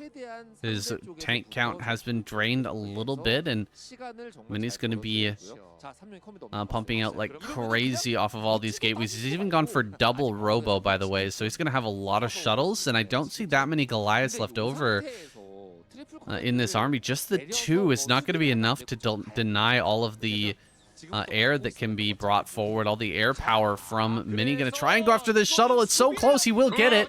The shuttle goes down. Siege here in range of that Reaver. The Reaver will go down as well. Unsiege? Okay, he doesn't quite unsiege his whole army to keep all of those tanks alive, but he's got some momentum on his side. He's moving towards that 4th base. He's going to cut off this army and potentially cut this 4th base off from the rest of the reinforcing units. He's moving forward again. Going to siege up a bit late here. Late siege from Speed. That means that these tanks are going to be splashing down on top of themselves, hitting a lot of these vultures as well. Here comes the Storm. Storms, along with the Reavers, are going to be crushing this army. Okay, target fire onto some of these Templar. He doesn't get that one last Storm, and actually there's just a few units left here for Speed. He's still going to keep this push going. He has no choice. He cannot turn around and go back home. He has to make this work. This is insane. I'm surprised he didn't get a Storm down on top of those 3 siege tanks that were all clumped up, and now that's going to come back to haunt Mini a little bit. He's a little bit surprised of how much steam is in the engine of Speed right now. He's just chugging along the railroads. Mini desperate to try and push that train off the tracks if he can help it. All he needs to do is slow down this advance, keep this 4th base alive, and he's going to be okay. But Speed says, no, I'm going to take my 3rd base behind this as an insurance policy, shut down the mining at this base, and start to cause you a bit of a headache here, Mini. It does look like Mini might try to break out of this and kill these tanks finally, but he has lost all the probes now at this 4th base. Yeah, that probe damage is pretty big. Mini hanging in there, though. Let's start to make some DTs. Very difficult to continue a push when DTs are just constantly getting sent at you, and in fact, this push has been completely denied and sent back across the map. Another round of vultures going to make their way out over towards that extra base. Maybe he can get in and kill even more probes before cannons are set up. Mini really has to be reactive and keep active with these Dragoons to make sure that doesn't happen. Yeah, Speed's also inversely trying to remain very active with these vultures, looking for more raiding party opportunities. It seems like the movements from Mini a little bit superior, though. Going to be shutting down those attempts. Instead, the vultures laying down some mines and checking out this top right pocket. There's a cannon coming online there. Maybe he can shut down these cannons before they finally finish up, but some Reavers going to be shutting that down from becoming an eventuality. So looks like Mini will at least get this 5th base and make a good game of it, and that should eventually overwhelm Speed. He's got his 3rd base, obviously, but 5-base Protoss does beat 3-base Terran on paper, especially when the Terran's upgrades are this late. So the game is still very Mini-sided. Speed's going to have to get something done, like coming into this natural expansion and shutting down these high Templars so they can load up to a shuttle. That'd be great. He gets 1. Can he get 2? Doesn't get the 3rd, but that's still a pretty good attempt from him. If he can shut down some of the splash and utility available to Mini to prevent counterattacks and storm drops, as well as stopping his army getting blanketed when he finally does move out again, he might be able to have a fighting chance in this game. All right, Mini shoving all of these mines back now, opening up some space for himself. He's got that extra base online in the top right. We've reached a bit of a stalemate. One thing to mention, Speed's upgrades are going to be far behind where they should be in a normal game. He's probably just getting his +2 started now. I don't even see the starport or the science facility. I'm not sure if you've got a... He has got them. If you spotted that. Okay, so he does have that. He is going to be getting that +2 online, but we're here almost at the 20-minute mark, guys, and that +2 is still not online. So Speed's going to be having a hard time securing a 4th base and taking a really reasonable trade against this overwhelming army mass from Mini. Yeah, it's going to be tough. I mean, the difficult thing for Speed is securing the 4th base location. He's going to be spreading himself too thinly. Even taking the 12 o'clock doesn't feel so great right now. Opens up attack vectors to this natural 3rd, and suddenly he will be spread too thin if he goes for something like that. Going to be trying a drop attempt in this top right while defending back at home. He's got some vultures on the way up here to support this as well. He's hoping to knock out these cannons with the siege tanks, and the vultures come in and save the day by killing all the probes. Looks like he might be able to kill both those cannons and kill a lot of probes here. Ooh. The Reaver comes up to start to clear this, but I think he can pick up his tank as well. And yeah, he will pick up that tank, start to move the tank. Okay, it's going into the corner. I think that's going to get caught by these Dragoons that are coming down right now. Maybe he can get the tank out. Oh, looks like it will go down. Tank does manage to get out. Maybe he can get another kill here on a Dragoon. Not gonna happen. Mini will hold, but that was quite a bit of damage for just the one tank and a few vultures. This is some really good stuff from Speed we're seeing out of him now, pushing out and taking a fight here, trading off quite a bit of army. And he's still ahead in that supply, but they're getting closer and closer, and +2 is now done, so he is going to start to trade better and better. Here comes a big drop over towards the third base. A lot of the SCVs are here, but Speed, with that 450 APM, able to pull things away so quickly. Not going to be a whole lot of SCV damage going on at this base, and yeah, Mini is just going to get trapped here. He's going to lose all these shuttles and the Templar as well. Yeah, the floating engineering bay as well as those 3 turrets really came in clutch. He did clear out those 3 turrets with those zealots to enable future drops from having a higher success rating, as well as getting out alive with that last remaining shuttle. Mini's gonna have to churn out a lot of units and quickly max out to hold the line against Speed. Speed will want to attack across the map and potentially go for a win condition. He's going to be getting the 4th base as an insurance policy, but he might be smelling a little bit of blood in the water, thinking that he's in a better spot than he is. Mini's actually done a great job of remaxing out the majority of his army, but he is strapped for gas right now, so he can only really flood zealots. What you see on the screen is pretty much all the gas that Mini's got to leverage against this. Can he get some beautiful storms in those tanks? The answer is yes. Those are some pretty good connections, taking out the majority of those frontal tanks. Now, though, Speed trying to press the issue. He's not done a great job of splitting the majority of these tanks, so he does leave himself open for counter from Mini. I think the macro engine of Mini is going to be a little bit too much for Speed to handle. He needed to preemptively split these tanks before sieging to have any chance at trading cost efficiently enough. Yeah, those are what we like to call nasty storms, boys. Another wave of storm hits the back line of these tanks, and there's just not enough forces here to help deal with this. The tanks are going to siege up, and I mean, he might win this fight, but Mini is going to overwhelm this position soon. He's just putting together another army as we speak. More shuttles, 3 more shuttles here with a bunch of Templar and Zealots inside of them are going to be brought to bear in just a moment, and Speed does not have much time left. What's he going to do with what remains? He's moving up towards this top right, thinking about going for an attack, but he realizes, man, this is just not going to work. I need to keep this 4th base alive, batten down, and wait for a longer game. It always makes me roll my eyes saying when I see a Terran lose like 10 siege tanks for free to storms, and then they want to start splitting their tanks. Like they've learned their lesson. It's like, you should have done that from the get-go. That's how Terrans lose games, as they move out to attack and they have all their army clumped up and they late siege without preemptively splitting them. We're going to be seeing that second drop coming in now. Look at that. 4 speed shuttles going to be dive bombing onto this natural 3rd location. Preemptive pull from the SCVs from Speed might avoid complete disaster, but it's still not going to be good either way. Most of those SCVs taking some damage. They're on red HP, at least half of that train, so any further attempts of a storm drop will almost instantly evaporate them. It's not usually the first storm drop that does the damage, it's the follow-up storm drops to finish off the SCVs that manage to just barely escape with their lives the first time. There's so many storms here. It's kind of ridiculous. He's going in and out and in and out and in and out, and finally he's going to be able to take out the last few Templar. He manages to save the turret as well, so a little consolation prize there. Bunch of SCVs are going to be sent back over here, but this is really all the mining that Speed has left. At 12 o'clock and this base right here are his last lifelines in this game. As long as he keeps 2 bases alive and mining, there's still a chance. There's still a hope, but it's not far off. It's pretty far away from a win here. Just surviving is going to be a challenge. Yeah, I mean, the game state technically is 2 versus 3 base mining. I mean, Mini is only mining in these 3 bases in the top right quadrant, pretty much. He's got a little bit of residual gas from the gases, though, of those other bases, and he's yet to take the gas geysers in the top right main and natural.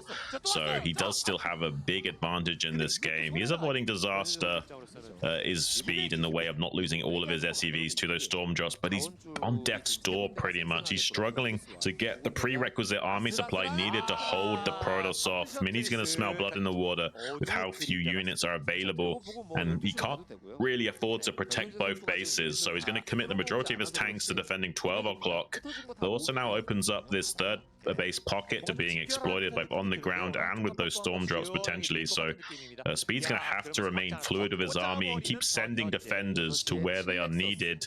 And that's how StarCraft can be a lot like chess in terms of redistributing attackers and defenders appropriately. Mini's got such a big advantage. It's all about how he leverages it from here, and he's going to be able to drop on top. Not the fastest response time from Speed this time. Every other dodge has been very good. He's been able to get most of the SCVs away. This time he's going to be losing a lot. Simultaneous attack coming in over to this base.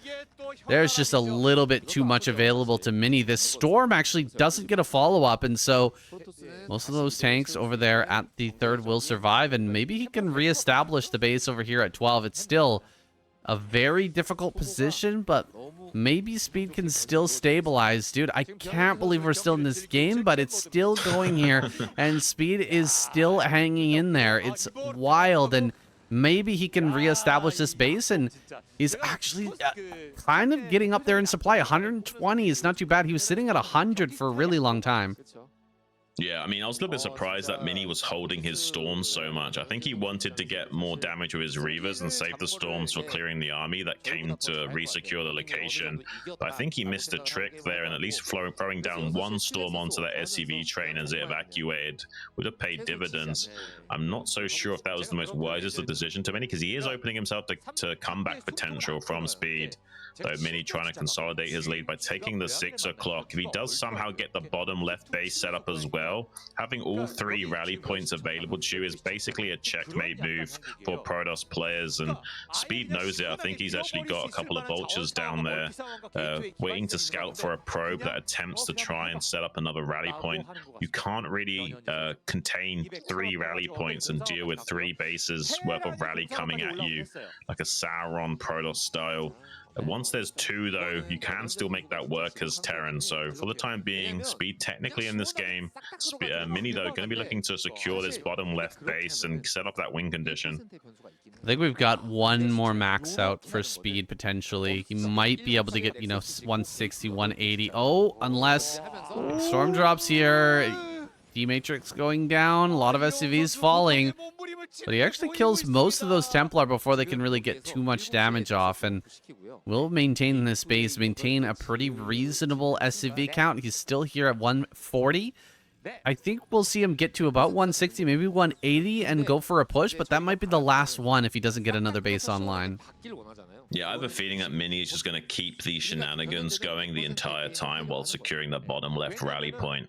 I think that's the win condition from Mini, is to basically starve Speed out of this game. And Speed has to expand horizontally and push into this northeastern quadrant of the map to make it work. That's why you can see him start to shuffle his tanks forward now. He not only needs to knock out this base in the top right to stop the production capability of Mini, but also to actually secure these expansions for himself. And Mini's going to be happy that he's been able to mine out the majority of the minerals at those bases to make the combat potential that much more weaker for Speed. Speed definitely has a chance at making this work. He's got some mines set up on his flank here to protect him, so he can now start to respond to this threat. But there's a pretty powerful army of a lot of splash. He has to go and send a science vessel to try and get a big critical EMP on that. He can't afford to fight this army head on at this moment. He's got a few tanks over here on the left-hand side. They have been repaired back up. The army's making its way over. Some of Speed's forces coming back as he clears out that one single nexus in top right. But he's only making a small dent in the overall economy, whereas Mini is going to be denying this base. That's half of Speed's economy, and he's going to be losing the majority of those workers as well. No two ways about it. Diving on top of the high ground now with some Zealots. Going to start to clear out the turrets up there as well. Getting rid of that tank. Very important stuff as Mini pushes in here for the final blow. No way to push up onto that high ground. So many Templars up here. It's just not going to happen. Speed going to try to move forward, but I mean, okay, I guess these Reavers are going to die, but storms from the high ground are just too deadly. Yeah, I mean that's the whole difficulty with this matchup is actually getting in to kill these rally points. The storm from the high ground is just too much value. You need really high level execution as a Terran player, whereas the Protoss player can just click T and click on your tanks from the high ground, and there's not much fuss required to do so as long as you're pumping out the necessary units. So there's definitely a lot more effort that needs to be ushered in from Speed to make this work. He hasn't got this last bastion of hope at 12 o'clock to keep some of his mining alive, but he needs to take these bases in the top right here, right now to have any chance at a comeback. Mini's already mined out this natural third location, as you can see, so these other bases in the top right also will be seriously low on money. So I don't know if Speed even has much of a chance at winning this game. He's going to try and attempt to anyway, but I do feel like Mini's going to be able to close this out at this rate. Yeah, it's happening. Mini is getting up here and dealing with the tank push over towards that top right. Getting rid of it. He's trying to get as much value out of these vultures as he can, even microing here to the very last man, the very last moment. I'm not sure if it's it might be a good idea for Speed to actually push to the south, take his third, or retake that third base. Yeah, he's gonna float the CC out, and then maybe try to take center left. I mean, is that even an option? Is that even possible? The top center is gonna run out of money pretty soon. It's not gonna be that valuable. He'll just be spread too thin to cover two fronts that far apart, basically. And with Mini having this many rally points to work with, the amount of power available to Mini relative to the defending capability of Speed will be toppled eventually. It's a losing man's game to go for a play like that. That's why we see Speed so desperate and trying to push up here into the northeast. He's going to go for a counter attack, try and kill some of these splash damage units in the way of these High Templars. He's hoping to cut off a little bit of the head of one of these Hydras. The problem is that there's so much for Mini that he can keep regrowing heads at this point, but if Speed is relentless, maybe he can get in here and do something. If Mini is spread a little bit thin himself because he's not been worried about these attacks, maybe he can do something and actually kill some of these rallied units that are popping out and try and make the trades go his way. But it looks like Mini's identified that he's already spread so thin that he can just come in here with a small contingency of Protoss forces and start to siphon off some of the mining capability of the Terran already. There are a lot of vultures to clean this up, but Speed is just barely churning out money right now. He is struggling to stay in this game. I can't cannot believe this game is still going on, dude. Speed is somehow hanging there with 98 supply. He gets his third base back online. This guy just will not die. The zombie Terran here. He's got to get another moniker to change his name again. He's just hanging in there forever and ever, and he will have to lift off this. I mean, he's mining from this base, but there's almost no money here. He's actually going to float it south. It's time to try and take that base down towards the bottom left. He's going to go for this push. This is his last-ditch effort. I mean, he's going for a 1-2 punch. He's hoping that Mini has kind of just got a few units everywhere to set up for storm drops, and he's not got enough force to consolidate in one location and actually stop this Terran advance. So he's throwing all of his eggs into one basket and seeing if he can overwhelm Mini at one of these locations while a few precious tanks hold the line elsewhere. And so far, it seems like Speed's getting a little bit lucky with that. Mini's attempts at coming in on the 12 o'clock actually not going to be successful with the mines and a couple of precious siege tanks set up there, and he is encroaching on this rally point in the bottom left, which was the win condition of Mini. So if somehow, some way, Speed can actually kill this base and stop the counterattack from killing his army, there is a way of Speed winning this game, which is insane, but he shouldn't. Like, as long as Mini executes this and doesn't tilt, he should still find the win. Yeah, he should be able to win this. I mean, he's just building enough zealots from these gateways down here and rallying forward fast enough that he should be able to knock this out. Pretty good connection there with the mine at the end, and he will clear this. Speed has 70 supply, guys, and he's going to probably pull all of his SCVs to bottom left, bring all the tanks down, because that base up 12 is just about out of money. Yeah, bringing everything down here to try and just secure this base. His rally point is going to be completely exposed, but he is in absolute desperation. He has to make this work in bottom left. Yeah, Speed like Gary Oldman from the film Leon, just screaming to send everyone from his police stations, needing to get all hands on deck to make this work. If he can somehow deal with this force in the bottom left, he can take this expansion and stay alive, but he's currently dwarfed in supply 2 to 1, 160 to 80. He's at death's door right now, and Mini knows that he's going to wait for him to overextend and start to push up onto this high ground and then try and sandwich this army in a pincer maneuver from both sides. Mini could also just avoid that completely and instead send this army to the natural third location to shut that down. Either way, he's got some speed shuttles coming in now to start dive bombing on top of these tanks. Here comes the pincer maneuver from the low ground and the high ground as well. As soon as these bombs come out on top of the siege tanks, the rest of the forces in the main base in the bottom left will start to come online and jump on top of the opportunity to get on top of these tanks. He is going to be cleaning out this army quite efficiently, and that should be the last death throw here from Speed before he starts to think about typing those 2 dreaded letters. He's so stubborn in giving up this game. He's fought valiantly, but it does seem like now Mini has secured his victory. It's just a matter of a GG timing now, I would say. Yeah, this game is over, guys. We usually don't call it and wait till the very last second, but man, oh man, is this game over. I mean, Speed. Oh my gosh, Speed. He's just digging his heels into the dirt right now as Mini drags him away. It's yeah, like you said, a valiant effort, but ultimately gonna be for naught here. Bringing up the vultures, just trying to snipe a couple more zealots, just trying to take a little bit of a better trade here. We're gonna see that GG any second. He is mining over at this base, but he's got almost nothing there, man. And yeah, Mini's gonna be maxing out soon. He's at 160 supply. He's got so much income rolling. We're talking like 4 base to 1 at the present moment. Yeah, the reason why we're calling this so early is because he's chosen to expand vertically and take this natural third in the bottom left.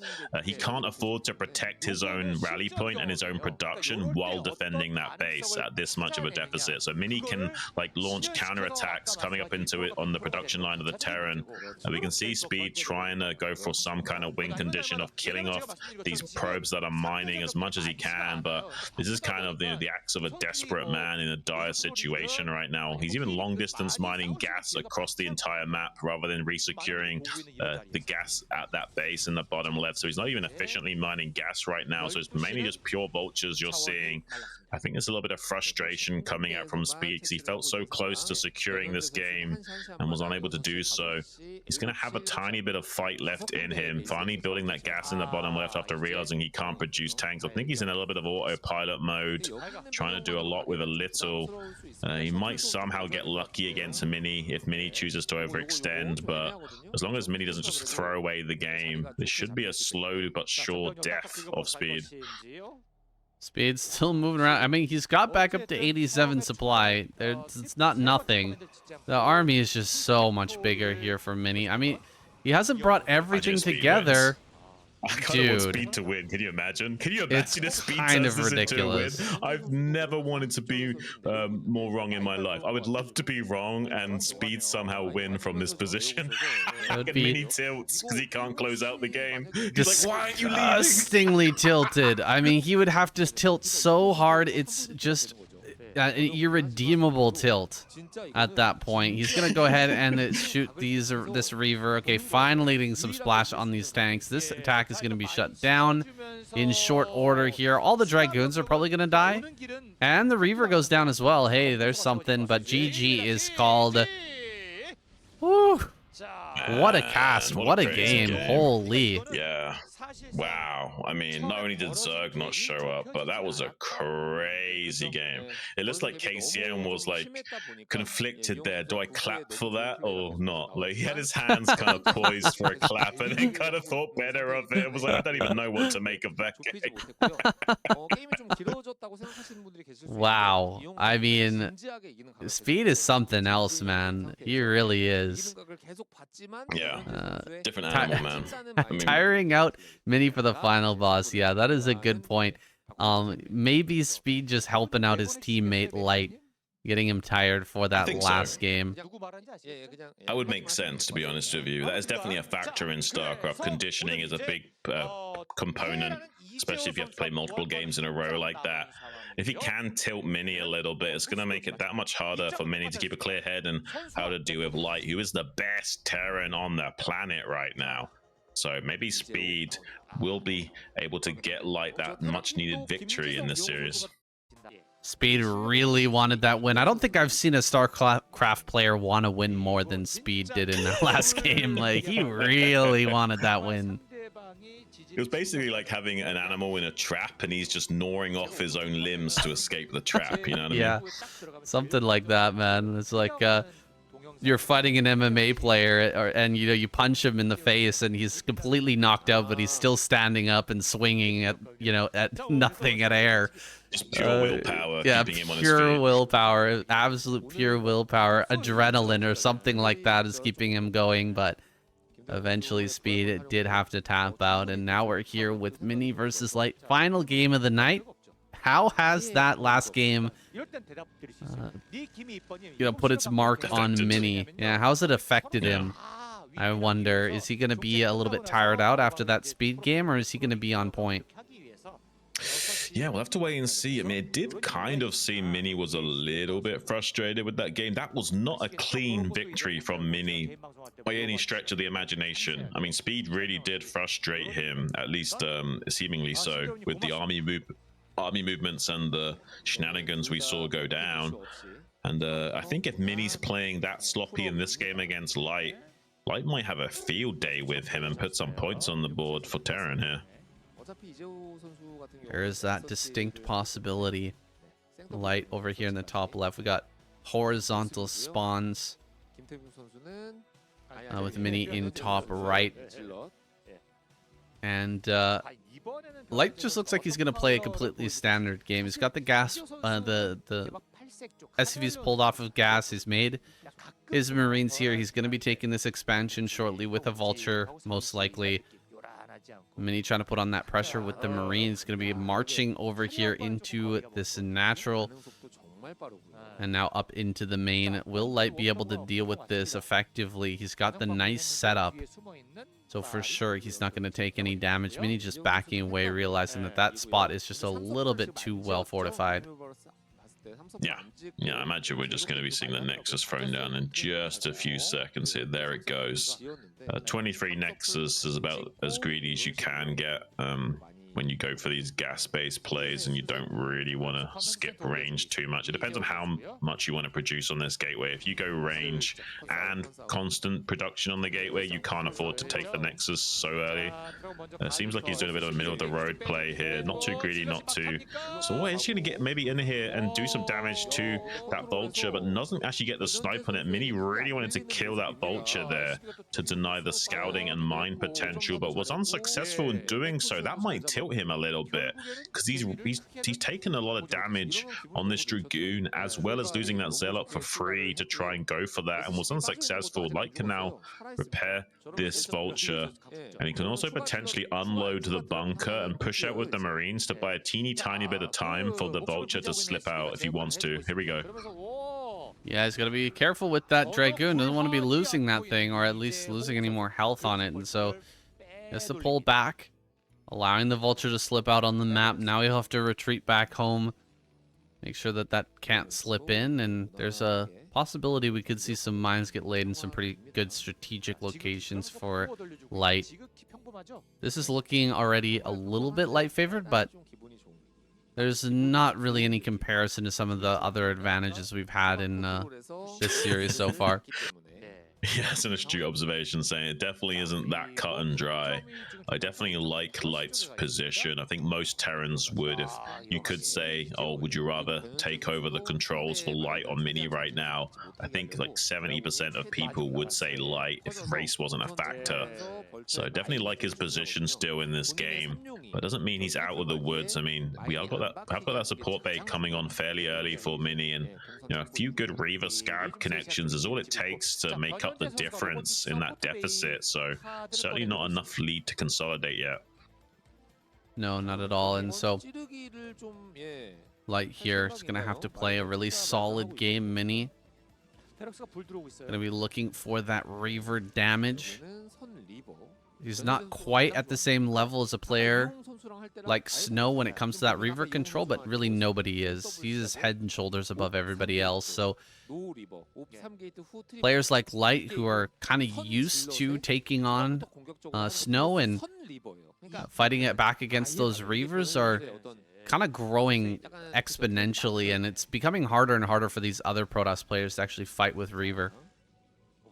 Yeah, I mean, I think also it's just, yeah, Terrans have gotten so much better at dealing with it. And it's been a trial by fire. Terrans were falling by the wayside to that Reaver control for quite a long time, saying, and really struggling against it. Players like Snow just so good at it that I think it really did force them to adjust and figure out how to optimize at stopping someone like Snow getting free wins. But that's also made them absolute machines at dealing with anyone that's not so good with their Reaver control, which is pretty much everyone.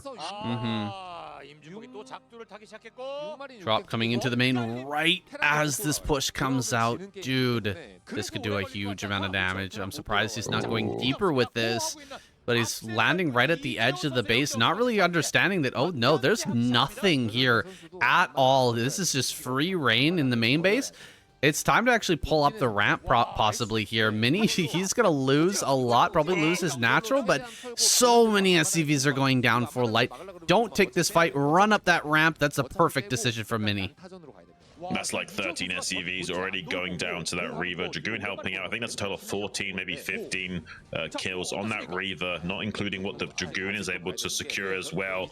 But Light doesn't care about that. He's playing like Flash right now, going for a win condition, and is only going to defend with the rallied units back at home to try and buy some time while his main attacking force gets a win in the main base of Mini. Shield batteries are going down. He's trying to set up a bunker as well. Here comes the pro pull from Mini, who's desperate right now to stop this attack in its tracks. He's killing so many probes. Is like he's not mining back at home at all, but it doesn't matter if you're not mining if you're killing the other player. Light might be able to make this work. There's not enough units in it for Mini to hold the line. He's waiting for another round of 2 units coming out of these gateways. That will not be sufficient enough in disrupting this 2-tank siege on the high ground. Mini has to pounce on this right now. He's got a Reaver in the shuttle still. If Light unsieges, he could have maybe defended against that, but he will kill these 2 siege tanks. This is crazy. We got a base trade scenario, but the problem is that if the Protoss player isn't mining, he can't build scarabs. So he's going to hopefully got enough money banked up that he can keep making scarabs at 15 minerals a piece. So he's going to hope that he's got enough minerals left mining. He's got some 2 probes mining in the natural. There's only 100 minerals a minute he's currently able to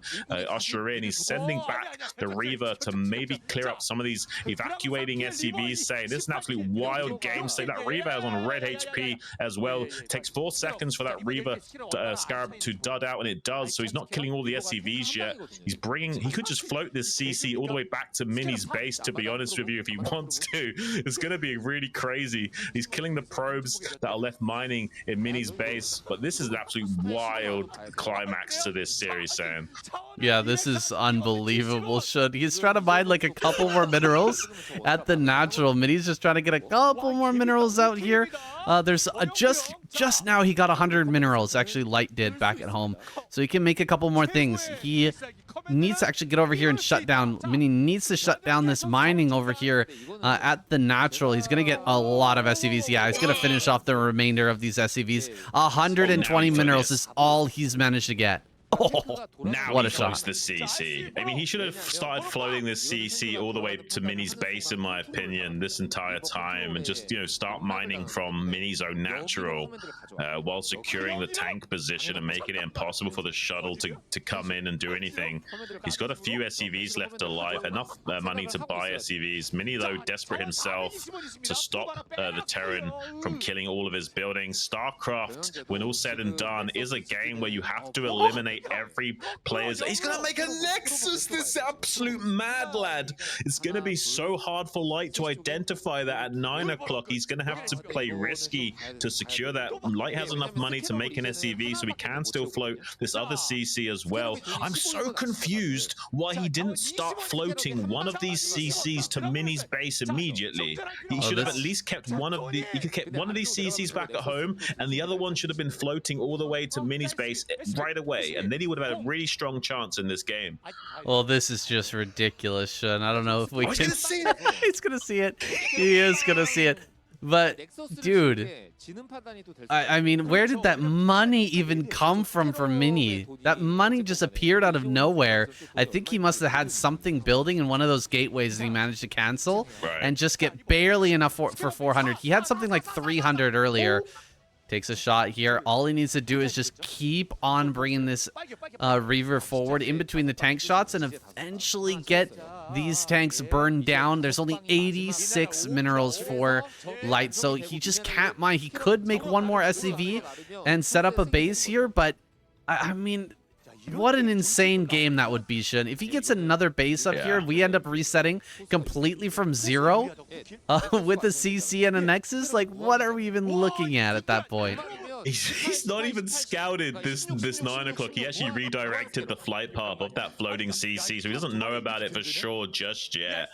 I mean, this is a crazy game. One mistake from Mini is all it will take for Light to win this, but because of those 2 probes now mining, he's easily going to be able to afford more and more Scarabs to keep the pressure on with this Reaver control. Just 1 or 2 missteps, though, and suddenly the Reaver goes pop like an unwanted pimple. But as it stands right now, Light is not in a simple game state in any stretch of the imagination because he needs to kill all the buildings of Mini. Now he sees the bad news that there's a Nexus over here, so he was going to kill the pylons at the natural third to get a win condition that way, but now he realizes that's not going to work. He has to go all the way to this Nexus to shut down the mining, or there'll be an infinite amount of Scarabs produced, and then slowly but surely Mini will re-secure himself in this game. I think he did. Where's his SCV? I swear he had enough money to make an SCV. Where is that SCV? I think he made a vulture, Shun. I think it's crazy, but I think he canceled it. Wait, did he make a vulture? Like, he had 80. Where's he? Oh, he's making an SCV. I think he canceled. Yeah, canceled the vulture, made an SCV. He's gonna try and get some mining going.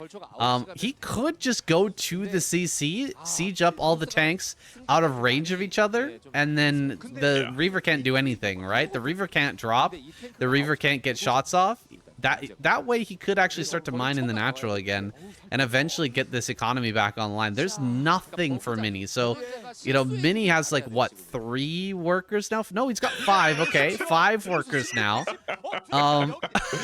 This is absolutely ridiculous, but I think that Light can get his mining back online again, and it's going to take forever for Mini to get gateways and zealots and everything to start to try and break that. He just needs to very slowly leapfrog his tanks forward, and then he's got this in the bag. But if he gets a little bit impatient, Mini can still make something work here. Just slowly leapfrog 1 tank at a time, keep 2 unsieged, and only keep leapfrogging 2 siege tanks over and over again, and Light will get the win condition, but he needs to execute perfectly. He did kill something there. I think that was a probe. What is going on right now? He's dropping probes. He's dropping probes. He's got probes in the shuttle. Dropping probes.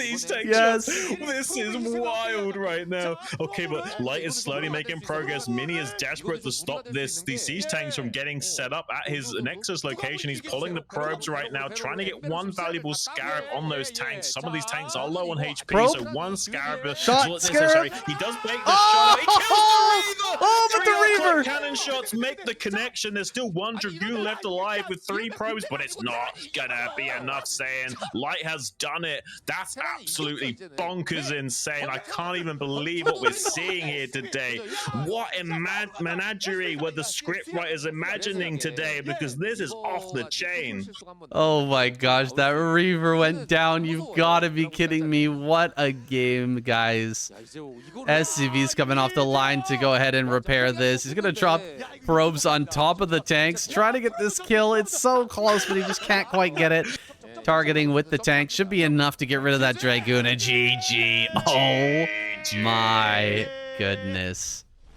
Wow, that was a great finish. And look at KCM's face. He's like a kid in a candy store. Absolute clapper deserved there for like, what a spectacular finish to this unorthodox week of KCM. We've said it so many times before, saying you really don't know what you're going to get in KCM. Gets this the standing ovation there for that game. I'm not clapping for either player, just an incredible back and forth and just such a unique scenario that we almost never see. Like, go back through the years, all the ASLs, all the special events and other tournaments that have gone on throughout the years. You're never going to find a game exactly like that. It's a unique, one of a kind. Yeah, you can't even match fix to play like that, to set up that condition. Like, no one could even try to play a game like that, even if, you know, they really poured every effort into the fiber of their being to make it so. They just wouldn't be able to do so. And AI scripted with the API files to do that couldn't make that game state occur. It's absolutely bonkers insane. I am really surprised Light didn't just fly one of those command centers right away to Mini's base or something, just to have like some chance at defending while building back up SCV count. That would have given him another win condition, because he didn't know that Mini would have enough money to buy a Nexus in that game state. But either way, that was a really spectacular finish to this week of KCM, and I'm all happy for it, saying, and I'm all for these kinds of craziness. Absolutely, Sean. We're gonna go ahead and take a look. Oh my god. Is it a revive? Are they doing revives? Are they treating this like a semi-finals? Because are they just, or is this just like an exhibition match? Because that was so cool. It's a revive. Oh my gosh, Saiyan. No this way. Is gonna be crazy. We're This really is gonna nuts. cast Mini versus Light again. You've gotta be kidding me. Absolutely ridiculous. Maniacal laughter from Shun as we jump back in. Oh man, I gotta pull up this lineup again. I mean, it can't get crazier. It just cannot happen. No. This is already gone. We've peaked out in craziness. Script writers are working overtime, saying, and we are going to be having a bit of an encore now. I guess because the Zerg squad didn't show up, my initial suspicions at the start of the cast that there might be a revive involved to make up for the deficit in how many games could be played is going to transpire, and we've got a rematch between Mini and Light on Deja Vu, guys. I'm so excited for this. Same exact positions as well. How funny is that? Top right Mini, It's top Deja Vu, left. right? Oh, what the heck? There's a glitch in the Matrix. There's a glitch in the Matrix. They changed something, Shun. Something's been changed.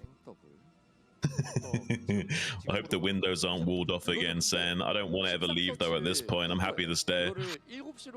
Me too, Shun. I'm absolutely ecstatic about this series and the concept of having a rematch after that. I mean, you gotta imagine these guys are tired out by now, right? Mini, after taking on Speed in that ridiculous long game and then having that micro end, that micro finisher, and basically like a impossible map scenario, something like that, or some sort of UMS finisher in that last game. Now we're gonna go into another with a revive. Of course, they bring Mini back rather than any other player, but he's got to be exhausted at the end of his rope by this point. I imagine so. Probably sending some hate mail to the architect of the Matrix, being like, why do you hate me? These last few games have been absolutely bonkers insane. I have to keep playing. It's going to be going for a Nexus first, doing a safe variation of that by following up with 2 gateways. Allows you to go from 2 Zealots straight into additional 2 Dragoons, and Light is preemptively pulling the boys after sniffing this out. So he has no intention of playing a totally standard game. He wants to first disrupt this effort from Mini. Mini scouting that with the probe, though, is pretty huge. He will be able to sandbag the efforts of this, and because he's got this early second gateway, means he can get more zealots out to defend this than usual. No pylon than natural to make a shield battery, so he has to rely on probe micro to try and stop this bunker going up and catching the Marine. He does do a good job of getting top of the Marine. So far, though, the shuffling of light has been so advanced. Kills 2 of those probes and keeps the Marine alive. Look at that body blocking with the SCVs as well. Really well played from Light Mini, though, circumnavigating that line. Could be trying to get top of the Marine. He can't get the body block. He does do a good drill on that Marine, catches one, and the other one will make it into the bunker, though, Sam. Yeah, that's in the bunker. The Zealot can run by, though, and 1 Marine in the bunker is not going to kill a Nexus very quickly. Going to take a really long time for this Nexus to be dispatched. A lot of probes are going to be lost, though, in this fight, no matter which way it goes. You know, even if the Zealot does amazing work here, the Vulture is eventually going to pick that off, and then all the probes are going to die. And so with all these probes falling, if this Nexus does die after the fact, it's just over. There's no way to recover. In fact, gonna come directly forward here. Dragoon's just gonna run by. Wow, there's 2 probes still over on this side. He's gonna go after this Vulture, but the Dragoon goes down. That's a really painful loss there, losing the Dragoon. He really needed to keep that alive. Yeah, I mean, this is painful. And with 5 SCVs still being alive, you can see just how much that Nexus dies quickly to those fusion cutters right now. Yeah, I think Light is slightly getting the better of Mini. And the Mini wasn't thinking about this kind of early attack shenanigans coming online. He's going to try and get us around on the bunker with the probes and Dragoons. Not going to be successful, though. GG is called, and suddenly Light is the champion of the evening. The hero we need, but not necessarily deserve in this equation. What a spectacular way to close things out. I mean, you can see why this guy is so revered as the daddy Terran in the scene right now. I mean, he just comes in and fixes everything. He's calm and composed under almost any kind of pressure you can throw his way. No one on the planet would have been able to find the win condition against Mini in that other game on Polestar as well. And the fact that he's able to close out a game against a Nexus first in quite a fashion really does make me think that this guy is not only the #1 Terran on the planet right now, but one of the best players on the planet right now. All right, guys, as we wrap this up, this insane week of StarCraft Broodwar of KCM, only 1 point going over to Protoss, 2 points to Terran, of course. Zerg flatlining here as they didn't even bother showing up. Still a bit confused about that. We don't have anything except for wild assumptions to explain why that happened, but there it is, guys. A full TVP match here in week number 3, and my goodness, was it good. I mean, you couldn't ask for more. No, you really couldn't have said. And look at this trajectory of Terran, looking like they want to break out into the outer orbit of their current home world and enter the stratosphere if they keep this up, getting 2 points every week. And the only thing I can speculate with the Zerg squad is that they need to take some time to reintegrate effort into the hive mind, or overmind rather, because he's just come back on the scene after screwing on his wrists tightly and hopefully coming back in a big way. Would like to see him here in future weeks of the KCM, but as it stands, Protoss and Terran able to play catch-up in the absence of the Zerg and making a much more tighter freeway race going forward. Yeah, guys, and just a reminder, as we wrap this up, ASL Finals is going to be cast live by us on the Super Live channel. Link in the description. It's going to be at 2 p.m. Korean Standard Time, so definitely tune into that. Come support us. It's our first ever ASL Finals, and hopefully the first of many. And if you are listening to this cast on YouTube, which I'm sure you are, most of you aren't yet aware that we are actually going to be casting these KCM weeklies over on the same channel. That's superlive.com/SCTVEN. Link in the description, as Sayan just said. We'll be doing that at 7 p.m. KST every single time we pretty much stream on that channel. And not just KCM, we'll be doing SCSL that way too, Mondays and Thursdays. So if you want to come and check us out over on that channel, Mondays Mondays, Thursdays, and Fridays, we'll be casting something, either SCSL on Mondays and Thursdays, and KCM as always on Fridays. Yeah, there's so much good Brood War going on those channels, on my YouTube channel and also on the SCTV channel. So definitely check that out, guys. Thank you so much for watching. It's been an absolute blast. Kind of a shocker of some of these games, ups and downs, a wild roller coaster ride of a week of KCM, but we've really enjoyed it and we hope you have too. So have a great rest of your night and we'll catch you in the next one.